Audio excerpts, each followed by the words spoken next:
اعوذ باللہ من الشیطان الرجیم بسم اللہ الرحمن الرحیم۔ سامعین اور ناظرین، اکثر منکرین ماتم عزاداران امام حسین علیہ الصلوۃ والسلام یہ اعتراض کرتے ہیں کہ آپ گھوڑا کیوں نکالتے ہیں؟ گھوڑا نکال کر ماتم کرنا کہاں لکھا ہے؟ اور حلقہ بنا کر ماتم کرنا کہاں لکھا ہے؟ اور کیا کربلا میں کسی امام یا کسی بی بی نے ماتم کیا ہے؟ اگر نہیں کیا تو آپ روتے کیوں ہیں؟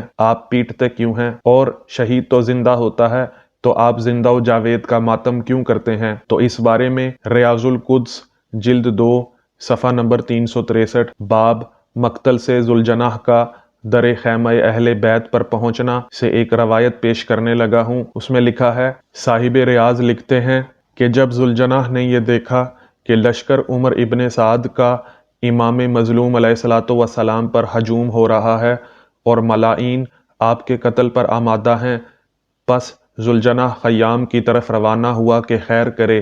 بروایت مناقب ذوالجناح کی یہ حالت تھی کہ خون امام مظلوم علیہ الصلوۃ والسلام سے اس کے پامال رنگین تھے، باگیں کٹی ہوئی تھیں، زین خالی تھا، رکابیں ڈھلی ہوئی تھیں۔ در خیمہ پر پہنچ کر اس نے صیحہ کیا۔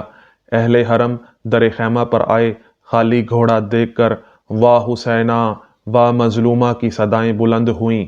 ذوالجناح بھی زخمی تھا، خون کے قطرے اس کے جسم سے ٹپک رہے تھے۔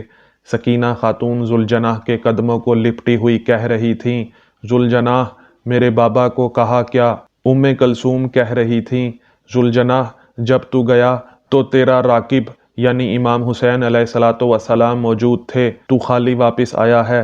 کیا حسین علیہ الصلوۃ والسلام مارے گئے؟ کیا اماں زہرا علیہ السلام کا گھر اجڑ گیا؟ کیا فاطمہ صلوات و سلام اللہ علیہا کا دودھ خون ہو کر بہہ گیا؟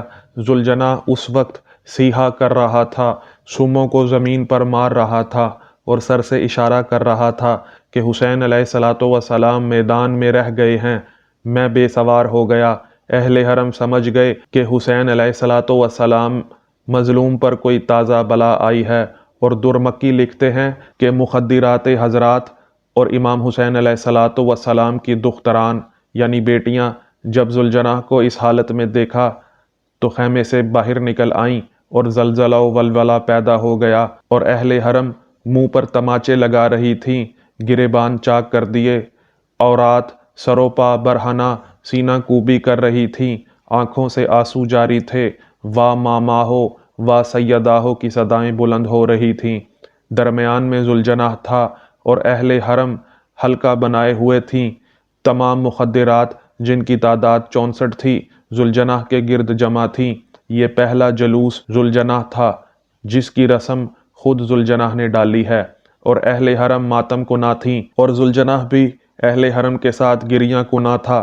اگر اس حیوان باوفا کا تقابل شہدائے کربلا سے کیا جائے اور اس چیز سے قطع نظر کر لی جائے کہ یہ حیوان مطلق ہے، مگر اس سے انکار نہیں کیا جا سکتا کہ ذوالجناح عارف امام حسین علیہ الصلوۃ والسلام تھا، عارف رسول خدا صلی اللہ علیہ وآلہ وسلم تھا، کیونکہ حضرت کائنات کی ہر شے پر رسول ہیں۔ سامعین اور ناظرین، مذکورہ روایت میں گھوڑے کا لواحقین امام حسین علیہ الصلوۃ والسلام یعنی مستورات آل محمد علیہ الصلوۃ والسلام یعنی آل محمد علیہ الصلوۃ والسلام کی عورتوں کا منہ پیٹنا، ماتم کرنا، واویلا کرنا، گریہ ازاری کرنا ثابت ہو گیا، اور یہ بھی ثابت ہو گیا کہ شہید کو رونا صبر کے منافی نہیں بلکہ ایک فطری عمل ہے۔